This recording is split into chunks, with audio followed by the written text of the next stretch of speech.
ये हम दोस्तों आज हम जानते हैं त्रिभुज के बारे में। त्रिभुज कितने प्रकार के होते हैं, कितनी माध्यिकाएं होती हैं, त्रिभुज के अंतःकोणों का मान कितना होता है, त्रिभुज के बाह्य कोणों का योग कितना होता है।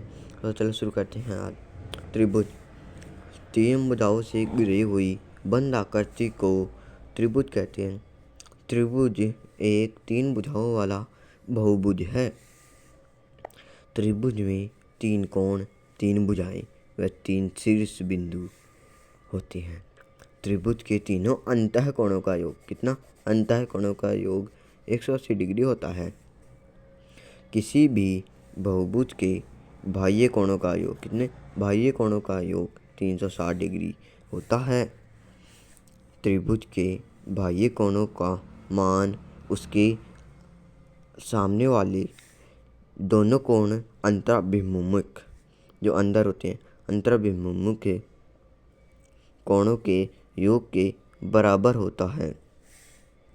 त्रिभुज में विकिरणों की संख्या शून्य होती है, यानी त्रिभुज में विकिरण नहीं होते हैं। त्रिभुजों में तीन तो शीर्षलंब होते हैं, तीन माध्यिकाएं होती हैं। तो चलिए हम शीर्षलंब की परिभाषा जानते हैं। त्रिभुज के शीर्ष बिंदु के सामने वाली भुजा पर समकोण बनाती है, उसे शीर्षलंब कहते हैं। अब माध्यिका त्रिभुज में शीर्ष बिंदु के उसके सामने वाली भुजा पर खींची गई रेखा जो दो बराबर भागों में विभाजित कर देती है, माध्यिका कहते हैं। त्रिभुज में की तीनों माध्यिकाएं जिस बिंदु पर मिलती हैं उसे माध्यिका केंद्र कहते हैं। त्रिभुज का वर्गीकरण भुजा के आधार पर हो सकता है, कोण के आधार पर हो सकता है। तो इसमें भुजा के आधार पर त्रिभुजों का वर्गीकरण। तो भुजा के आधार पर त्रिभुजों का वर्गीकरण तीन प्रकार से होता है। नंबर 1 है समबाहुभुज, समद्विबाहुभुज और है विषमबाहुभुज। इनकी परिभाषा भी जानते हैं। समबाहुभुज ऐसा बहुभुज जिसकी तीनों भुजाएं माप में समान हो, समबाहुभुज कहते हैं। समद्विबाहुभुज वह है त्रिभुज जिसकी तीनों भुजाओं में से दो भुजाएं माप में बराबर होती हैं, त्रिभुज कहते हैं। विषमबाहुभुज ऐसा त्रिभुज जिसकी तीनों भुजाएं असमान हो, समबाहुभुज कहते हैं, विषमबाहुभुज कहते हैं। सॉरी।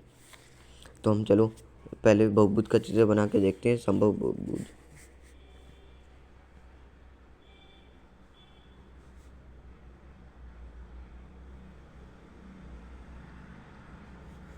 ये मान ले त्रिभुज है।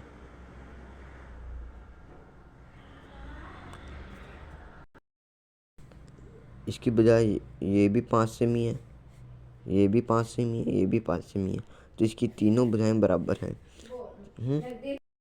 हम विषम बहुभुज का चित्र बनाते हैं। ऐसे करके इससे आपको चित्र बनाना है। इसकी भुजा भी ये 5 सेमी, ये 5 सेमी, ये 10 सेमी मान लो, 6 सेमी मान लो, कितना भी मान लो। तो इसकी दो भुजाएं बराबर हैं, तो इसे समद्विबाहुभुज कहते हैं। तो विषम बहुभुज का भी चित्र बनाते हैं हम। यह इसकी 5 सेमी, ये 6 सेमी, ये 2 सेमी, तो इसकी तीनों भुजाएं अलग अलग हैं, तो ये हो जाएगा विषम बहुभुज। धन्यवाद। हमारी वीडियो को लाइक सब्सक्राइब करें।